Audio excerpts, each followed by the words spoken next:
Bonjour, bienvenue sur Ciné Sensei. Dans notre épisode 12, on va parler des beat'em all. Et le premier qu'on va parler, c'est Double Dragon. Alors, qu'est-ce que c'est le beat'em all? Tout simplement, c'est un jeu d'arcade en général ou sur console maintenant, où vous courez, où vous marchez, et vous affrontez des multitudes d'ennemis. En général, c'est soit en 2D, soit en 3D, ça dépend de la génération où on se place.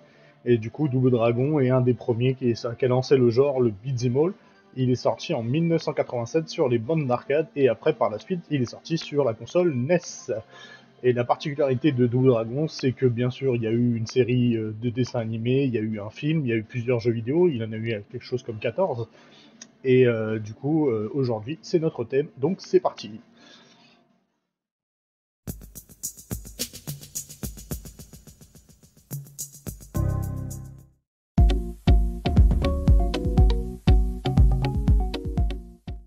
Donc, comme je l'ai parlé dans l'intro, on va parler de Double Dragon, qui est sorti à l'époque en 1987 sur bande d'arcade et par la suite sur console NES. Alors, la particularité de ce jeu Double Dragon, c'est que nous, en France, on l'a connu pas tout de suite, on l'a connu dans les années 91, 17 avril 91 pour être exact. Et le truc qui est un peu drôle, c'est que tout simplement, il est sorti, Double Dragon numéro 1, il est sorti juste après le Double Dragon numéro 2.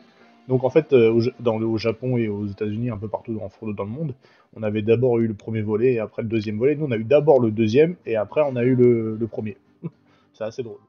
Alors, en ce qui concerne l'histoire, en fait, il y a deux versions d'histoire. Je vais vous d'abord la version qu'on nous on a connue en France et dans les autres pays. Il n'y a que au Japon où le scénario diffère. Il est un peu plus étoffé, un peu plus développé.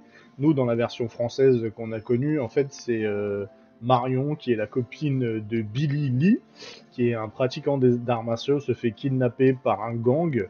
Et du coup, Billy Lee et son frère Jimmy Lee décident de partir à la poursuite du gang pour récupérer la petite amie de Billy qui s'appelle Marion. C'est très très très scénario de ouf.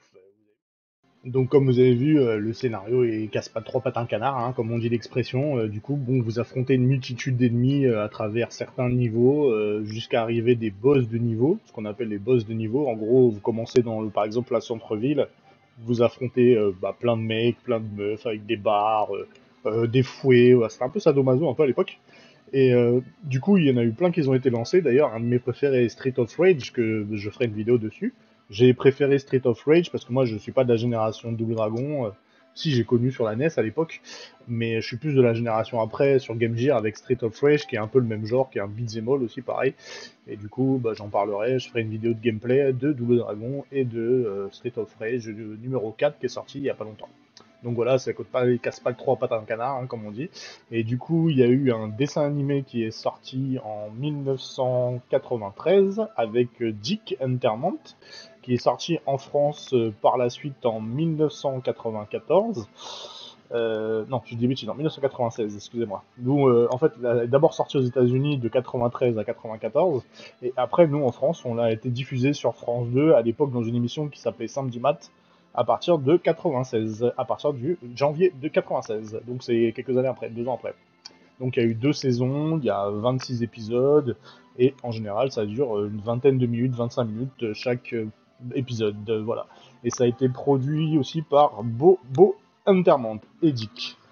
Donc l'histoire elle a un peu changé par rapport aux jeux vidéo. Là c'est la naissance des deux frères jumeaux, Billy et Jimmy sont séparés à la naissance et ils furent chacun, ils ont subi un entraînement différent. Billy a été dirigé par le chef suprême des maîtres dragons et Jimmy a été entraîné par le maître de l'ombre. Et au final au début ils sont pas ensemble et après au fur et à mesure des épisodes ils se rejoignent pour affronter l'ennemi commun qui est bien sûr le maître de l'ombre parce que Billy et Jimmy s'allient après pour l'affronter et battre son armée, tout simplement. Voilà. Donc bon, moi j'ai vu quelques épisodes, hein, je me rappelle pas des masses, mais je pense que sur internet vous pouvez les retrouver. Donc, comme tout bon jeu vidéo qui se mérite à un succès de ouf, bien sûr, un film live est lancé par la suite. Alors, le film live, il s'appelle Double Dragon, tout simplement, et il est sorti en 1994. Il est réalisé par James Yukish, excusez-moi. Alors, j'ai essayé de regarder son historique. Apparemment, il a fait des concerts live de Iron Maiden en 85, et il a fait aussi des concerts live de Phil Collins en 88 et en 90. Alors, les acteurs principaux sont Scott Wolf qui joue Billy Lee Apparemment, il a été vu dans la série Sauvé par le Gong et Spin City. Jimmy Lee, qui est mon perso préféré, hein, bien sûr, du film, vous allez vous douter, est joué par l'incroyable, le magnifique, le extraordinaire Mark Dacascos, qu'on a vu bien sûr dans The Crow, Starway to Heaven, on l'a vu dans Only the Strong, pour ceux qui connaissent, et on l'a vu aussi dans John Wick 3, Parabellum. Bien sûr, il fallait bien sûr la petite amie de Billy, elle est jouée par ne serait-ce que Alyssa Milano, hein, qui joue le rôle de Marianne, non pas Marion.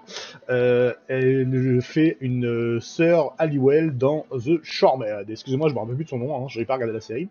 Le méchant, il s'appelle Koga Shuko, il est joué par Robert Patrick. Robert Patrick, pour ceux qui connaissent, c'est un acteur hyper connu pour la licence Terminator 2, qui jouait le rôle du T-1000, et après, par la suite, il a joué un agent du FBI dans X-Files, qui prend la relève de Fox Mulder. Voilà. Alors, le scénario est simple, hein, c'est pareil que similitude au dessin animé. C'est deux frères qui ont été élevés par une maître en arts martiaux, bien sûr. Robert Patrick, qui joue le rôle de Koga Shuko, récupère un des médaillons magiques qui lui donne des pouvoirs surnaturels. Et du coup, il veut récupérer la deuxième partie, parce qu'il est en deux parties, le médaillon. Et bien sûr, ce sont les frères Lee qui protègent le deuxième partie du médaillon, tout simplement. Du coup, il leur arrive plein d'aventures, des bagarres, des courses-poursuites, des effets spéciaux, enfin bref. Donc le film a un très petit budget, donc, mais en soi, il n'était pas si mal que ça, en sachant que c'est parmi les premiers films de jeux vidéo qui ont été sortis en 94. Du coup, il est pas si mal que ça, les scènes de combat sont pas si mal que ça. Bon, après, il est pas ouf non plus, on va pas dire que c'est le film de l'année, même le film est événement 94, mais bon, pour ceux qui aiment le film avec Marc Dacascos, avec Robert Patrick, Alyssa Milano, et c'est un film assez sympa à regarder. Et bien sûr, ça se passe dans un Los Angeles post-apocalyptique, un peu futuriste, un peu à la Los Angeles 2013. Là, ça se passe en 2007. Apparemment, il s'appelle la ville de New Angels. Donc, du coup, à cause d'un tremblement de terre, la ville a été partiellement détruite. Et du coup, en fait, c'est régné par les gangs, enfin bref, le couvre-feu, enfin les keufs ne font plus leur boulot. Et du coup, le vilain, qui s'appelle Koga Shuko, essaye de diriger un peu la ville avec ses gangs et tout. Et puis vu qu'il a récupéré une partie du médaillon, forcément, il mène avec ses gangs la ville par la terreur. Et jusqu'à que Billy et Jimmy arrivent. Donc voilà, c'est pas un film de ouf, mais bon, c'est assez sympa à regarder. Si vous voulez vous taper des barres, c'est puis un peu kitsch sur les bords. Bon, c'est drôle. Bon, après, il faut se dire que c'était en 94. Hein. Il n'a pas eu de succès phénoménal, il n'y a pas eu de suite, hein, on s'en doute, hein, parce que le film a fait un bid total au cinéma. Du coup, si vous arrivez à le retrouver, c'est sympa. Sinon, je pense qu'en DivX ou en DVD ou même sur Amazon ou Netflix, ils vont pas tarder à débarquer. Voilà. Donc voilà, qu'est-ce que je peux dire en gros sur les beat'em all, c'est une des parties des jeux vidéo que j'adore, parce que c'est des jeux de baston que j'ai beaucoup fait. Je voulais la mettre avec les jeux de baston, mais je trouvais que ça avait pas vraiment d'intérêt. Du coup, c'est plus un autre monde à part. Le beat'em all, c'est bien sûr, ça n'a rien à voir. Comme je vous ai dit, j'ai joué à Street of Rage. On a aussi un Ninja Gaiden aussi, qui est un beat'em all. Enfin, il y en a énormément. Il y a Shinobi, pour ceux qui connaissent, qui est génial. Il y a eu Tenchu, enfin bref, il y en a eu plein, plein, plein.